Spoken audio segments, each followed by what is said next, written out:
Well, good afternoon, everybody. Thank you for joining us today at the new season of our library lunch hour, beginning this academic year. And for those of you that are returning, thank you so much for continuing to support the work that we're doing here in the library and archives. For those of you that it's your first library lunch hour, thank you so much for taking some time out of your busy day and sitting with us to learn a little bit about what it is that we do. A little bit about, can you guys hear us okay? Okay, great. Awesome. So for those of you that are new, thank you very much for joining us, taking some time out of your busy day to learn a little bit about what the library and archives at CENTRO are all about our collections, about the things that we do to bring the wonderful resources of CENTRO to the public. And to that end, I am really, really excited about being able to share this library lunch hour with my colleague, Lindsay. And Lindsay's our digital archivist, and she is the person that's responsible for putting all these great archival materials that we have from over 300 collections and putting those online so people all over the world can use them. And again, CENTRO makes all this stuff available free of charge on our, we have a digital archives page, so that's really great. All of the links to what we're talking about today are going to be circulated in the chat. As Lindsay and I speak today, if you have any questions, please put them in the Q&A box. And I'm really excited about this. Is a phenomenal library lunch hour because this is like, you get to see how the digital sausage is made, I guess, and how you turn a physical object into something that people can actually use on the web. So I'm going to go ahead and turn it over to my colleague, Lindsay, so she can explain to you a little bit about what a digital archive is and what goes into turning a physical object into a digital archival object. Go ahead, Lindsay. Welcome. Hi, thank you for having me. So I am Lindsay Whitwer. I'm the digital archivist at CENTRO. And what is a digital archivist? What do we do? So what I do is I oversee our digital collections platform that Archival mentioned. And that's how you're able to search and discover archival material from across all our different collections.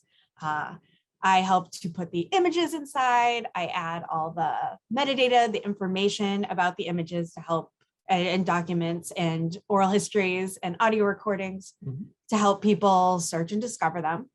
And then to help fill that, I also run our digitization program. So we started the program in about 2016, and it's grown tremendously. We've done 8 big projects. So what we focus on here at CENTRO is doing mass digitization. What that means is we try to do as much as possible of a collection. So for example, we'll target several boxes. Say we have a whole correspondence run from a collection. We'll do every piece of correspondence. And as you can imagine, you have hundreds or thousands of pieces of digital objects. It's going to take you a long time to digitize them. So our entire setup here is to help facilitate really fast, accurate digitization so we can get more and more depth into our digital collections to help everybody who wants to look at it see more of our archival material. So Lindsay, what I gather is that rather than trying to digitize everything from a single collection, you try to digitize parts of many different collections. Yes. Okay. Yeah. It's pretty much impossible to digitize an entire collection. You're always going to run into issues where there's material and copyright, or there's just stuff that's not going to digitize well, or things that are not good to be putting online that might have personally identifiable information, stuff that we're allow people certain levels of access in the reading room, but it's really not appropriate for going online. Sure. And by doing big pieces of various collections, we can just add to the different types of material we have online. I think one of the best things about CENTRO is that so many of our collections interact with each other and overlap with each other. So by adding chunks of collections from a variety of collections, you can see how those collections interact in a way you can't see with the physical. I think that's a really good point. A lot of times, what we do when someone emails us with a question about a specific topic within the Puerto Rican studies, whether it's like bilingual education or racial discrimination or police brutality, we'll send them links that are to related items in the digital collection. And then they can actually, the users can actually look across many different collections to see common threads that bring a lot of the collections together. Since we do have lots of collections that reference the Young Lords or reference United Bronx Parents or reference Aspida or any of these great organizations or keyword topics. Lindsay, what percentage of the collection would you say is currently digitized? That's a really great question. Just because I'm playing devil's advocate, just to give people an idea of like what a huge monumental task that we're trying to do is. I would say maybe like 5 to 10% of our collection is digitized. It's really hard to it's a hard number to calculate. But we do have 35,000 images in the digital collection and about 25,000 digital objects. So what's the difference between a digital object and a digital image? So a digital object is like the object itself. Say that we have a pamphlet. Obviously, a pamphlet has lots of different panels. We can't get that all digitized in one shot. So we'll digitize it, maybe just the front and the back, or maybe we'll make it look like the object itself, like we'll have it closed and then we'll have it open and to show each panel to give kind of a more experience of how you might physically turn the pages. So that'll amount in a bunch of images, but that'll all equal one record. So one record is one object essentially. Got it. But that object itself can contain multiple images. Yes. Got it. Yeah. Okay. So like if you have a report, it might be like 50 pages long, but that'll still count as one digital object. Right. Got it. Yeah. And I think something that is it seems kind of like magic when you see it on the digital collections, the fact that you can look through all these images and you can do keyword searches and you can browse. But there's a lot that goes under the hood to make all of that searchable, Lindsay. So can you tell us a little bit about how the machine behind the system works? Like what goes into making something searchable and making you be able to link objects across different collections? Sure. So actually what I can do is share the screen. And okay, so this is actually the back end, the user staff end of our content management system, our digital collections portal. And a content management system is just anything that aggregates content and then you can put metadata to. Exactly. Yeah. Right. Okay. It's like the inside term. Right. So this is what's going on behind the digital collection when you click on the link. Yep. Got it. So what I pulled up here is a box and a folder of Purple Prey material that we actually already did all the metadata work because it looks better this way. So this is just the search results, and then I'll click on the actual object. So yeah, this is what it looks like. So we enter in a lot of this information by hand. So we add a title. As you can see here, we have the creator of the collection, Purple Prey, and that's a linked relationship. So everything that she created, everything from her collection is linked to this person. Anything that mentions her is all linked back to this record right here. And so if I added somebody else, for example, I could just search for that person. So let's see what this pulls up. So if I wanted to add Library of Congress, there, I can link that. So for that specific record, if it referred to the Library of Congress in some way, you can then link that person or that entity as a creator within this specific object.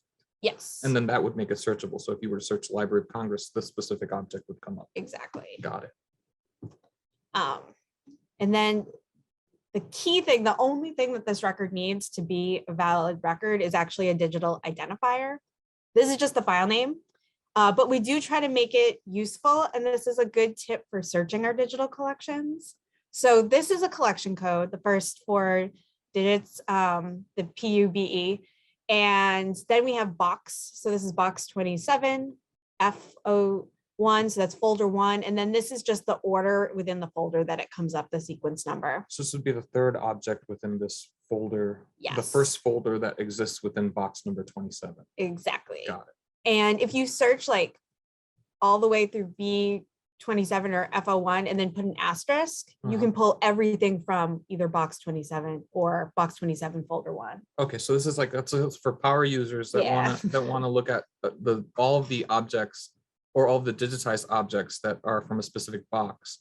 You would just use that first identifier code, then the box, and then the folder, and then an asterisk, and then you can conduct the search, and it will give you everything in that specific folder.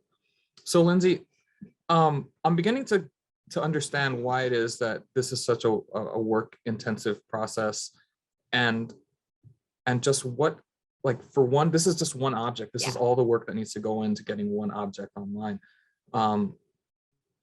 So like, what makes the way we digitize things different than say if I wanted to just go home and put all these things through a document scanner? Well, first of all, with archival material, we would never want to put it through a document scanner. Okay. As you can imagine, digital objects, I'm gonna unshare the screen now. Digital objects are really fragile a lot of times. And it's hard to get like a block of material that is the exact same paper, that has no damage, that things weren't, stapled or anything like that. You need like really clean new paper to go through a document scanner. Right. So we have to do ours. So there's a couple different ways to digitize material that's archival. The way that we do it for a majority of our material, especially when we're doing these quote unquote mass digitization projects, like the National Endowment for the Humanities grant that we're working on right now, which is going to digitize about 23,000 images, is we use a copy stand and a camera. So I'm going to move this. Sorry for the bright lights. Okay, so this is our copy stand. You might have seen it from the first, from the like landing image at the beginning. So we have a DSLR camera over here with a zoom. We have these very bright lights. They're fluorescent lights and they're built to not get really hot so that they don't damage any of the archival material we're working on. And then if I tilt this a little bit, you can see the copy stand. I have a little practice sheet here. It's from the CENTRO working papers. This is what I use because the text is nice and big to help calibrate the camera at the beginning of every session. And we also have our little gray card, and this helps us work with the color balance. This will help us in the post-production editing to make sure we have the right tone and color so things look like the original objects. Right, that's another thing that you have to do some post-production work in terms of file naming and in terms of making sure that the image comes out nice and clear. Exactly. Okay. We do very little post-production with archival material. You want to do as minimal as possible. We don't want to dramatically change the image, even though we could go into Photoshop and like make it look a million times better. We want to try to replicate what the physical image looks like so that you would have a similar experience if you saw it in person. Okay, cool. So because we had our poll. That's right. So in the beginning, we had everyone participate in a poll because you all got to select what gets digitized today. So yeah, we're doing it live. We are. So to walk you guys through the process. So before we started, I calibrated everything. But one of the things that you do is we use this level to make sure that the camera is level, as well as the copy stand and the lights. So we'll put it on the lights to make sure that they're both at a 45-degree angle so that they get the best coverage of the digital objects. So let's see. I had everything ready to go, just in case. So what Lindsay's doing now is that she's pulling the material that is going to be digitized today, which I believe is a letter from Pedro Albizu Campos to Eleanor Roosevelt. Yes. Which is pretty wild. And and it's just another one of the many interesting objects that we have in our collection. And Lindsay, what collection did this letter come from? This came from the Ruth M Reynolds papers. Can you give us a quick overview of who Ruth M Reynolds is? Yes, she was a woman from North Dakota who ended up going to Puerto Rico and doing a lot of activist work with the Nationalists. She worked really closely with Pedro Viso Campos. She resided in New York for a long time and had a lot of close connections with activists on the island. Right. Cool. All right, so because this paper is kind of small, what I'm going to do is put it on a white piece of paper. And actually, I'm going to share the screen again so that we can see what it looks like from the camera. Give me a second. All right, share screen. Again, if anyone has any questions, please put them in the Q&A because we're gonna try to do a roundup of the questions.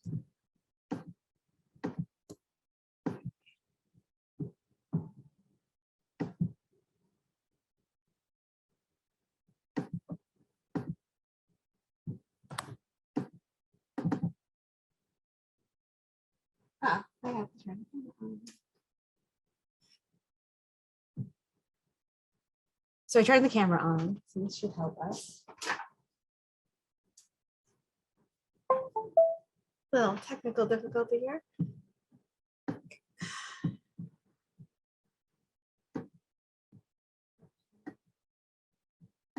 There we go. Okay.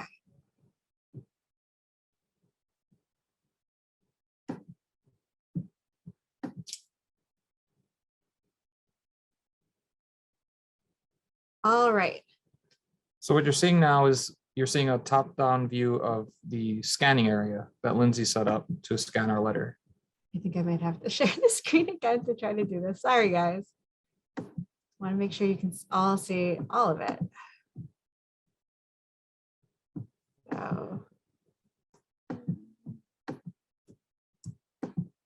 okay. All right, awesome. Now you can see everything. So we actually use the computer as the way to handle the camera so that we wouldn't have to touch the camera itself. Also, as you can imagine, it'd be a really awkward angle to try to reach our hand up here. And then we might shake the camera a little bit. We wouldn't get a clear image. So before we started, I did do the white balance to make sure we have a good white balance for our session. We do this every single day, every single session. We check the white balance just to make sure that we have the best, most accurate representation of color for our images. So I have this letter here. And what I'm going to do is we have these yellow, this helps us for a regular document because I want to get it kind of closer to the middle. What I'm going to do is move it over, line it up here, and then I'll be lining it up with the grid that you see on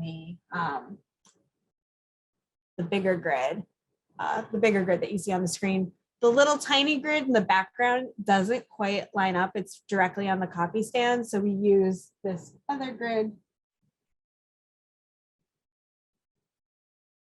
All right. So now I'm going to go over here. So we've taken one picture. So if you didn't hear it, when Lindsay clicked on the button, the shutter on the camera went off. And so that was one image that was just taken. Yes. And then now you're doing the other side. Yep. And what's the term for the other side? It's a verso. Yep. Right? It's recto and verso. Recto and verso. So now you're doing the verso side.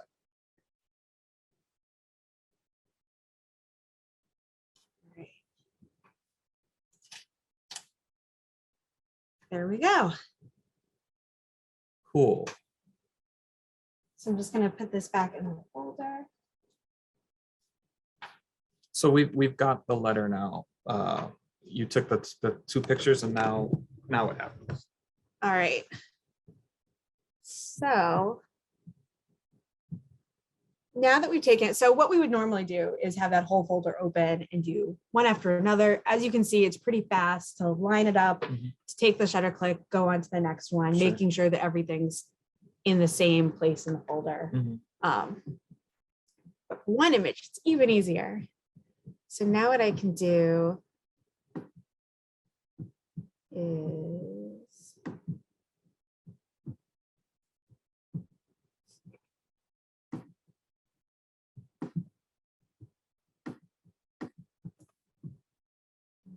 I'm just going to share the screen again with all the different stuff.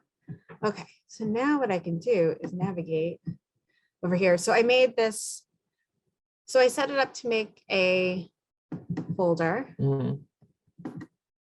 go in, and there are the two images. So the images you just took went directly into a folder. Yes. Okay, got it. And I set it up so that the file naming was library lunch hour, since I didn't know what the poll would Mhm. result in. Normally we'll set it up for the actual file naming structure, so we know what collection it came from. But since the public voted for this, this is the name that it gets specifically for today. For today, yeah. And what you scan today, is this going to make its way to the digital collection today? Yes. All right, cool. Yeah, by the end of the day, we'll have it up in the digital collections. Very cool. So this is actually the raw image. Mhm. So what we have to do is convert it. So this is Adobe Bridge that I have open up for something else. Let's see if we can open up Photoshop. So we use Photoshop to do our processing. All right. Let Photoshop open up. If anybody's ever used Photoshop, you know that it likes to take its time. And let's include Photoshop in our screen sharing. Okay. So what we do to maximize this is we run a lot of scripts so that we can kind of capture things quickly. A script, what's a script? It's like a piece of code that we can run over all the different images to transform them in different ways. Okay. So this way you can do a lot of work in a short amount of time by using like a programming language. Yeah. Okay. And we can automate it so Uh-huh. that we don't have to sit there and click and do all the work. Right. So the first step is to make sure that we transform these into TIFFs. So we use TIFFs as our master image file. It's a lossless, it's not compressed, it's the best image quality. Mhm. Give me 1 second to find the image.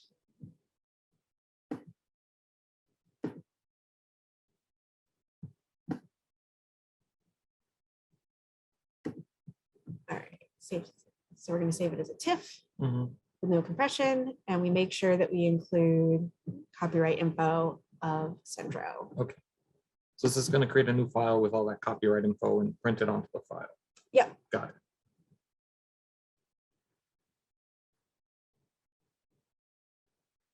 So normally this is a kind of set it and forget it situation where we would set it up to run over hundreds of images. Thankfully, with 2 goes a lot faster. Mhm.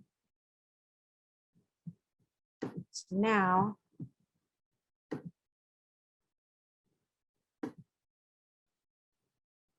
see.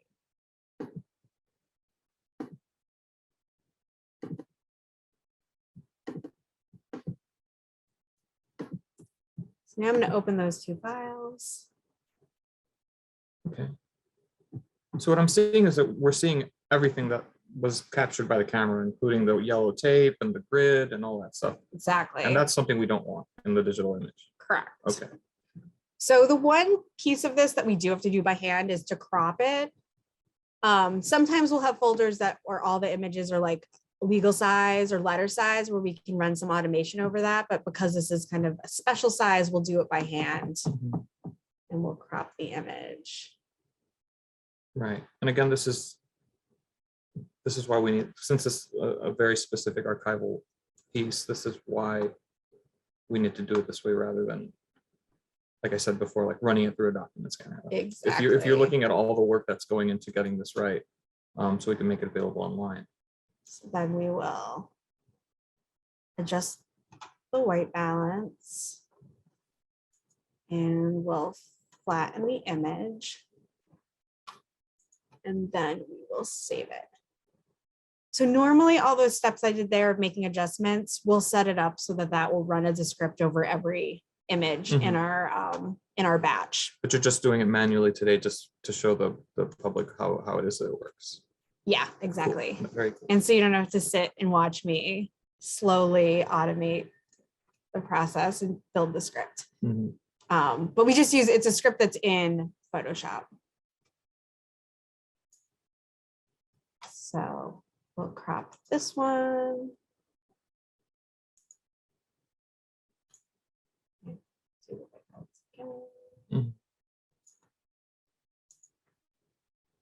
Flatten the image and save it. Very cool. Looks great.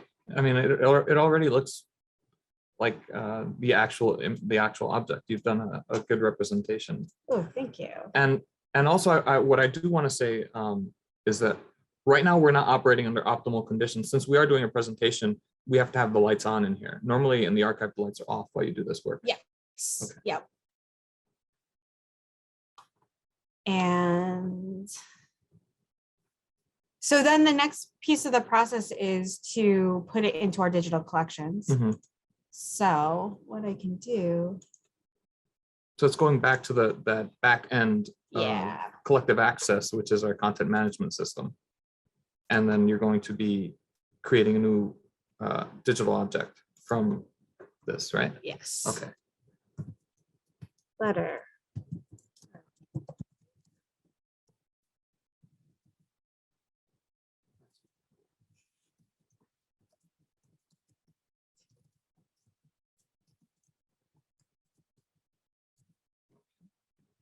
And then the creator for this collection is Ruth M Reynolds, and that's why she's listed as the creator, as opposed to Pedro Villacampos. Okay. And the digital identifier, for now we can put in library lunch hour _001. Okay. And I can change that later. You're going to change that later to actually find its place within the Ruth Reynolds papers. Exactly. Okay. And then list myself as a project archivist. So here's where we could add a description about the letter. This description can be as brief or as broad as you want to make it. Correct? Exactly. Okay. So you can do a description of the letter, where it was written, when it was written, to whom it was written, and the general contents of the letter. Right. Is that something you normally do? Do you go that in depth with? So not usually with descriptions, because we have other metadata fields. Okay. So I'm just gonna quickly add, let's see, today is the 6th. Image format we know is a TIFF. And all of this is metadata that you're adding to the digital object? Yes. Okay. So I'm gonna jump to this recommended section, because this is where we can add the more descriptive and fun. Right, so this is where you put like who the participants in the chain of correspondence are. Exactly. And where is it grabbing these names from? So as we are building the digital collections, we're adding names. Okay. And so if a name already exists, we can just search for it. If it doesn't exist, we can create it. Right. And we use a set of rules to create it. Okay, whenever you're creating an authority for a person or an entity. Exactly. Got it. And one of the big things that we do is we really try to ensure that we have the diacritics correctly, but that you can also search it without diacritics. Sure. Because I don't know about you, I don't usually take the time to add the diacritics in. Yeah, and most users, when they search something, they're gonna be really fuzzy with their search, and they're not gonna try to enter every single accent mark in every single letter when they do a search. So it's cool that at Centro we've figured out a way to use our system so you can search it any way and it'll come back with the right person. Exactly. So then we can add a location. So if it's something like a piece of correspondence that's not from somebody's specific house, we will add a specific georeference. Like if it's from an organization, sure. We don't want to put people's actual addresses in our georeferencing. Right. But an organization, that's something you could really find. So what I would do separately out of this is go into Google find exactly the address of Columbia Hospital, which is where this letter is from, and then enter that, which I'm not going to do right now. Okay. But what I can do also is to add like a related place like New York City. Okay. And I can add the language that it's in. This is in English. Uh-huh. And there we go. And what do you mean? There you go. Like it's now saved. it's saved in the digital collection now. It's saved. The access is public. So Okay. I'll edit it to make it more complete. But right now you could search Pedro Bizo Campos and find this in our digital collections. That's great. That's really rad. So this is something that, you know, a lot of the things, the metadata would be information that if you were to come into our archive, you can ascertain by handling the document itself. Like you'd be able to see that it's in English. You'd be able to see that it's from Columbia Hospital. But since you're viewing it from afar digitally, we have to do some of that work for you. Lindsay, I want to thank you. That was a really enlightening perspective on how objects get digitized and put into digital archive. Again, like this is specific to our archive. Yes. Every archive is different. Everybody has their own procedures. This isn't the only way we digitize material. We digitize materials other ways. But I do see that we're getting like an overflowing Q&A box. So we're gonna try to in approximately 10 minutes get through as many questions as we can. And I'm gonna get started right now. And I'm gonna try to keep it to questions that are specific about what we covered today. How do you prioritize collections to digitize? We take a number of things into consideration. How highly or frequently material is used. For example, I mentioned Purabelle Prey. That collection's used all the time. So we have digitized significant pieces to reduce the handling on it. In addition, things that are fragile, we like to digitize to provide more access so that people don't have to handle them as frequently. Right. And we kind of also see what our researchers are doing. If we have collections like the Charas collection, people are really interested in it. We've been digitizing it a lot for patrons. And for museums and stuff, we'll select that for digitization as well. Right. So if you make an appointment to come view items in the archive physically, if you want to come, and we've dropped the link in the chat. When you come here, like you request a specific collection and we help you, we bring up boxes so you can handle the materials and look through the different collections. At some point, Lindsay gets all that information about like, hey, like lots of people are really interested in this specific collection. And then Lindsay takes that into consideration when she is drawing up the queue for items to be digitized. All right. Someone says, what do you do when you have copyrighted material? For scanning? Yeah. So we largely endeavor to not digitize material that we don't have the copyright to. To that end, we kind of play a little fast and loose with like smaller publications where we might be the only place that publication exists because we want to get it out to the public. But we do have a very liberal takedown policy. So if we put something up and people did not want it digitized and they contacted us, I'm very happy to take it down or to talk about them about how we can get it up. We're very clear in our metadata what the copyright status of an object is. Okay, we've got a couple of questions here regarding the use of gloves when handling items. So I don't typically use gloves specifically with digitization because I like to have the tactileness of being able to feel the paper, especially at the volume we're handling it. Having cotton gloves can actually cause more damage. Okay. It's usually good with like artifacts or if you're handling like one document, but you want to be able to feel it with your hands. And you're also handling the documents for such a brief period of time that nothing on your skin is going to be creating any long-term damage, I guess. Exactly. And if we're doing a lot of photographs, we'll use nitrile gloves, so not cotton gloves, but like they look like latex gloves, but they're made of something else. Yeah, we've largely moved away from the use of the cotton gloves, and we use those black nitrile gloves that you might see at a doctor's office. how do you digitize analog audio files and films? Okay, that's a whole different area. So we largely outsource our audiovisual digitization. Mhm. You basically have to play it back in real time, utilizing a number of specialized tools and the actual players. So that gets to be really expensive. We actually partnered with CUNY TV archives to digitize a huge portion of our Homo Visiones collection, which was all moving image shows. So we largely partner with people who are more expert on AV material to help us do that work. Cool. We have 5 more minutes, so we're going to try to go through some of these. Again, feel free to reach out to us outside of this library lunch hour. You can reach all of our contact information is on the website, and you can definitely feel free to email either myself or Lindsay if you have any specific questions about anything that you've seen here today.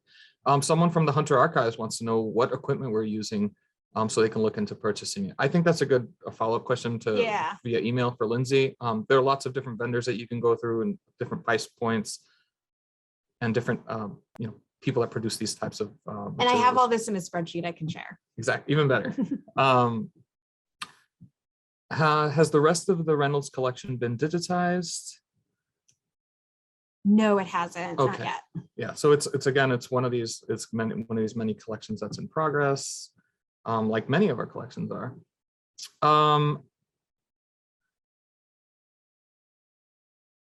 Would you leave a small margin around a picture captured to help those who need it with absolutely no cropping?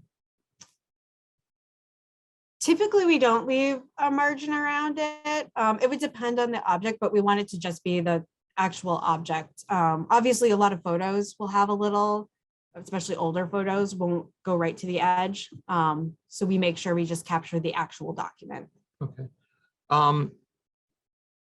You're putting this data into archive space. Collective access is on archive space. So we are putting the digital material, this item level metadata, into collective access, our content management system.